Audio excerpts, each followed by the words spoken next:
see a new viral plushie take off, kind of like Beanie Babies, kind of like Squishmallows. And I think there's going to be significant violence over these, especially during the holidays. Probably Black Friday too, now that I think about it. I think there's going to be people going to war for this plushie. I don't know what it is. We're kind of over animals at this point. Food plushies are also a little bit overdone, so I don't know what it's going to be. But I feel like this is the year that they're dropping something crazy. And then we're hoping and praying that this year we get a new original movie that is not based on previous source material, an original movie, and I don't think it's going to be a flop. I think we're actually going to have a good one this year. Yeah. Moving on to column G. G is for good. These are good things that are going to happen this year. These are things that we would love to see, things I would love to see. Firstly, I think Doctor Who fans are going to have a revival. I know that there's a lot of hype every time we get a new Doctor, but it hasn't really been hitting. Like, it hasn't really been permeating mainstream pop culture like it normally does. And I think that this year we're going to fix that. I also think there's going to be a surge of individual eco-consciousness. I think more individual people are going to be having less plastic in their homes. They're going to be reusing water bottles, a lot more composting this year, recycling, upcycling, all that stuff. I think there's going to be more of that, especially with all of the climate change that's happening and the lack of climate control.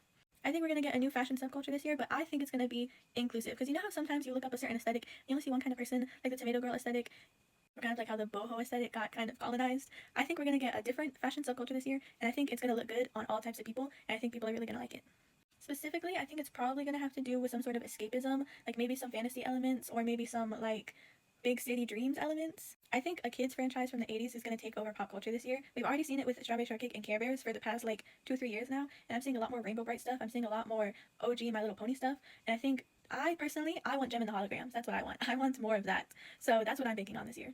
I also think that this year we're going to have a lot more thrifty and fun holiday seasons because we're 5 years removed from the start of COVID, and I think people are just kind of over it. Last year we didn't really see a lot of trick-or-treaters. I think this year people are going to go hard for the holidays, and I think they're also going to appreciate thrifted gifts and thrifted decor a lot more. That kind of goes on with the eco-conscious thing.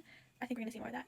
Okay, and then finally we have O, which is for oh my god. These are other things that kind of just don't really fit in the other categories, but they're still pretty significant. Firstly, I think Y2K core is out this year in terms of fashion. I think we've kind of beat it into the ground, and fashion is like 20 years cyclical, so I think we're probably going to move towards like another decade this year.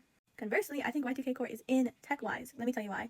I've been seeing a lot of flip phones, a lot of radios, a lot of people saying that they want all their streaming services to be in one place, and that it's basically just cable without the cable. A lot of people have been wanting DVD players to come back. I think Y2K core is full-fledged coming back tech-wise. And then we have food-related crash out. I think there's going to be either a viral recipe or a viral secret menu item, and it's going to take over the world. Then I think someone from the musical theater world is going to cross over into the mainstream, and people are going to go insane for it. Bonus points if it's Jordan Fisher finally getting his flowers. And obviously, we don't want crime to happen, we don't want bad things to happen to good people, but I do think that we will see a lot more community efforts being put forth to solve big crimes. I think there's going to be one big headline this year where a community solves something that the police or the government could not. And that's what's on my card. I'm going to be filling this out throughout the year. Let me know what's on your bingo card so that we can do our predictions together, and I'm really excited for this year and hope you are too. Okay, I love you, bye!